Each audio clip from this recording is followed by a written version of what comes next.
Assalamualaikum warahmatullahi wabarakatuh. Apa kabar sobat sekalian? Coba lagi di channel Rama teman-teman ini. Kali ini kita akan membahas berita hangat dan masih hangat diperbincangkan, yaitu tentang Erick Thohir yang ingin mencalonkan sebagai Ketua Umum PSSI 2023-2027, dan ini tentu saja menegaskan ya rangkap jabatan yang tentu saja ini harusnya dihindari.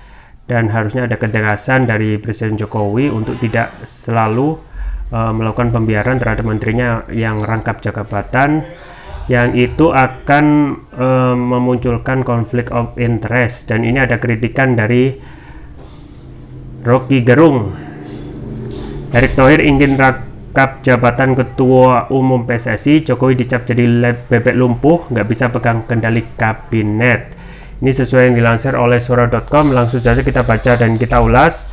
Suara.com, pengamat politik Rocky Gerung menyoroti langkah Menteri BUMN Erick Thohir yang mencalonkan diri sebagai Ketua Umum PSSI 2023-2027. Menurutnya, pencalonan Erick Thohir sebagai Ketua Umum PSSI menggantikan Iwan Bule merupakan hal yang tidak sepantasnya dilakukan seorang menteri.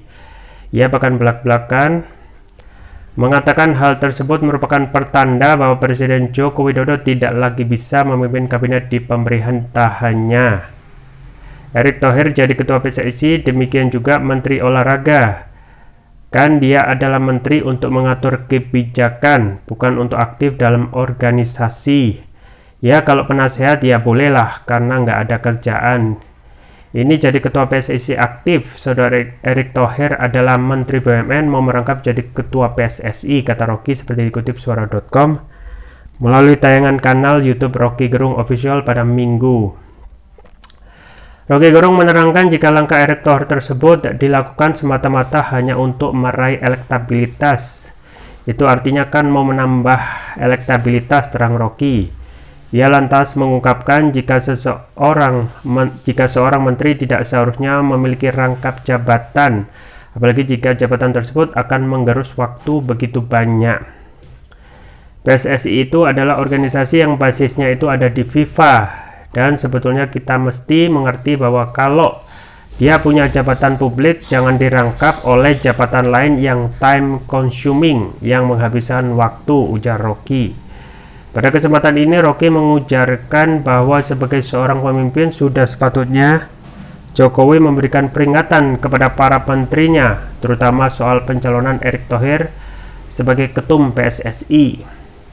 Kan Presiden mestinya tegur, atau paling nggak dua menteri ini merasa kalau menteri yang eksekutif sehari-hari kerjaannya banyak tapi mau mencalonkan diri jadi ketua PSSI, jelas Rocky.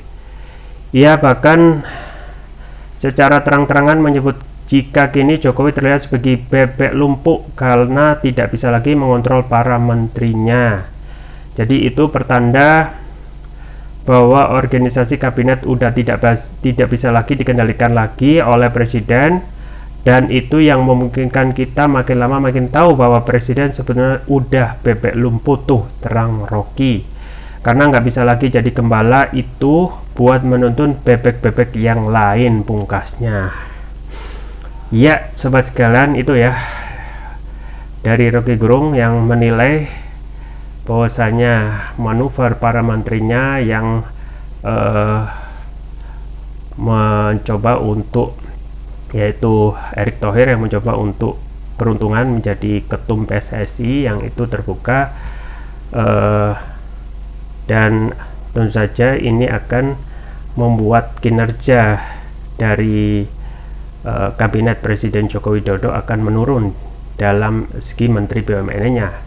Dan apa yang disampaikan oleh Rocky, seharusnya memang harus ada ketegasan yang dilakukan oleh Presiden untuk manuver menterinya yang melakukan coba peruntungan menjadi ketum PSSI. Nah, kalau kita melihat rekam jejak Erick Thohir dari langkahnya yang sebagai ketua BUMN ya, kemudian juga dalam tanda kutip ya kampanyenya juga gencar, di beberapa tempat ya, di ATM ya, kemudian juga wajahnya sering terpampang di bandara dan lain sebagainya. Ini tentu saja menimbulkan tanda tanya, mengingat menteri yang harusnya fokus kerja justru lebih banyak untuk kampanye persiapan ya Pilpres 2024. Nah, ini pasti akan ada konflik kepentingan.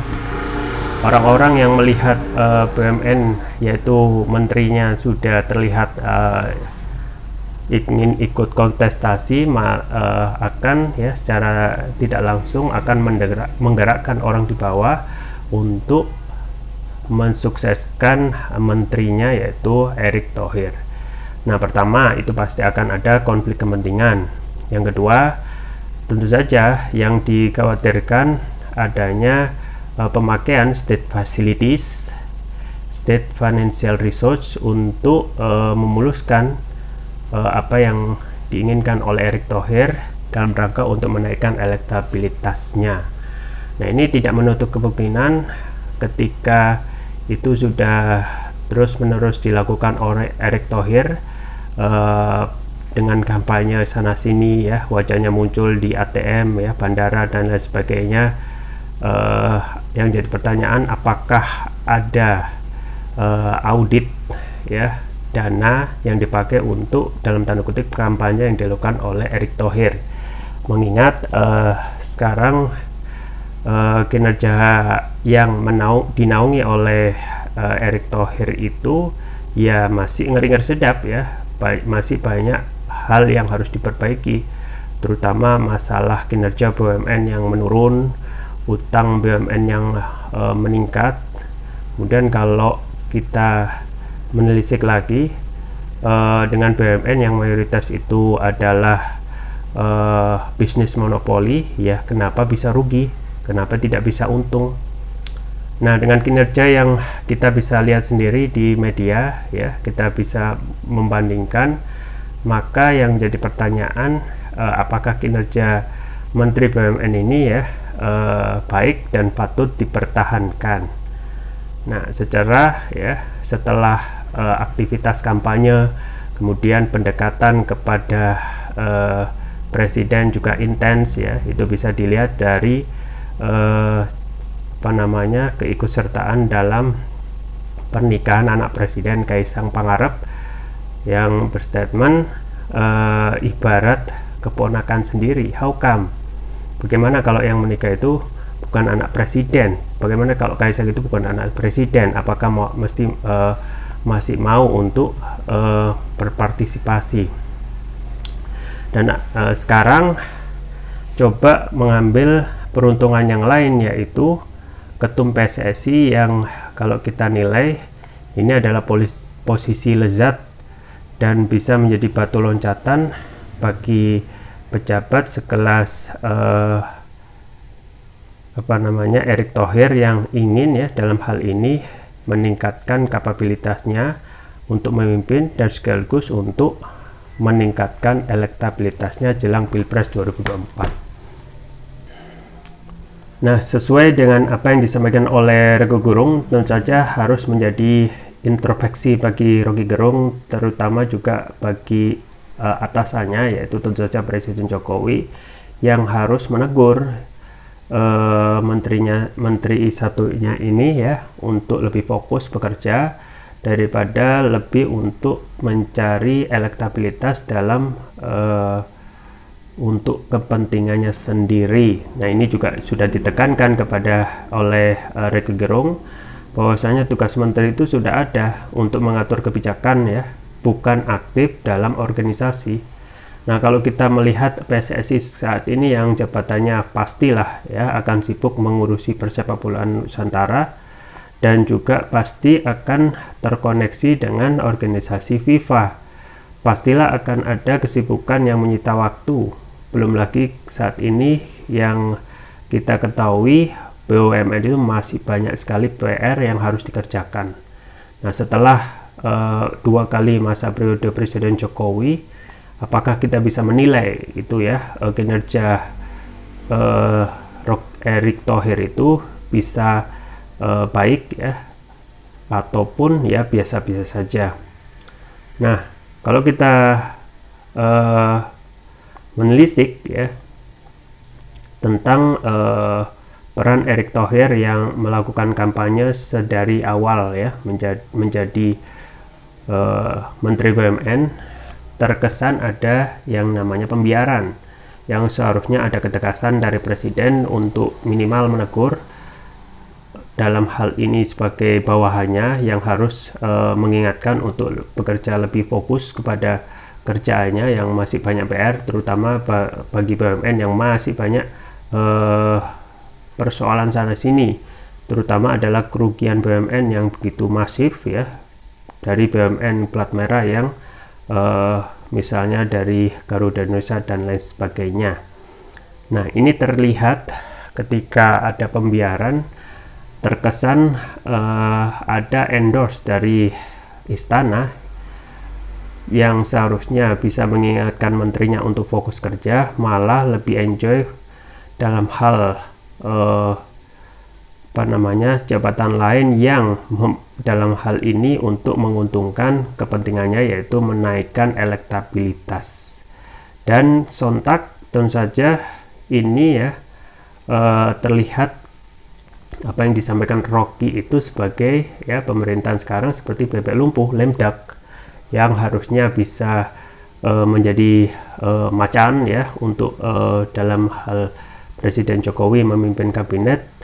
Dengan masuknya tahun politik di 2023 ini, praktis para politisi sudah mulai bersiap diri pakai baju untuk kontestasi Pilpres 2024 yang itu tinggal hitungan bulan ya setelah pendaftaran presiden ya, sekitar Oktober 2023 praktis sudah akan diketahui calon siapa saja yang akan maju, dan praktis juga bahwasanya partai politik itu akan lebih mempersiapkan masa depan partainya masing-masing, dan murni ya nanti akan menjadi pemerintahan lemdak atau bebek lumpuh. Nah, kalau satu hal ini tidak ada ketegasan dari Presiden Jokowi untuk memberikan peringatan kepada menterinya yaitu Erick Thohir yang harusnya bisa fokus ya, malah lebih aktif dalam hal untuk menambah elektabilitasnya dengan gabung ataupun mencoba peruntungan menjadi ketum PSSI, ini akan berakibat malah akan melunjak, akan ada terlihat ya bahwasanya ada pembiaran dan tidak ada ketegasan. Tentu saja ini akan dimanfaatkan ya oleh para menteri yang lain yang melihat praktis setelah 2023 ini tidak akan ada lagi jabatan di menteri ataupun pemerintahan Jokowi itu yang fokus untuk mengerjakan tugasnya masing-masing. Jadi fokus hanya untuk mengurusi masa depan partainya sendiri ya, kemudian masa depan calon presiden yang digadang-gadang akan diusungnya, dan akhirnya apa yang disampaikan oleh pengamat yaitu Presiden Jokowi akan ditinggal oleh para pengikutnya, termasuk juga orang-orang kepercayaan di kabinet, itu akan menjadi kenyataan. Nah, ini sudah ada indikasi apa yang disampaikan Rocky bahwasanya akan menjadi bebek lumpuh. Kan presiden itu mestinya menegur ya, paling enggak dua menteri ini merasa kalau menteri yang eksekutif sehari-hari kerjaannya banyak tapi mau mencalonkan diri jadi ketua PSSI. How come ya ketua PSSI dengan banyak kontroversi ya, para ketua PSSI-nya ya tidak henti-henti dari zaman Lanyala Mataliti hingga saat ini terus menerus ya diterpa persoalan. Nah, apalagi saat ini jelang tahun politik, pasti itu akan menjadi jabatan yang sangat panas. Pertama, itu akan menjadi batu loncatan bagi Erick Thohir. Yang kedua, justru dengan adanya pembiaran seperti ini oleh Presiden Jokowi akan menegaskan bahwasanya Presiden Jokowi itu sudah tidak bisa ya mengontrol kabinetnya, dan sebutan bebek lumpuh itu ya tidak bisa dielakkan lagi. Ya, kita tunggu saja ke depannya tentang konstelasi politik pemerintahan yang sekarang tidak fokus lagi ya, dan lebih cenderung untuk masing-masing kepentingan masing-masing untuk elektabilitasnya jelang Pilpres 2024. Itu saja yang bisa saya sampaikan, semoga bermanfaat. Jangan lupa like, share, dan subscribe. Sampai jumpa lagi. Wassalamualaikum warahmatullahi wabarakatuh.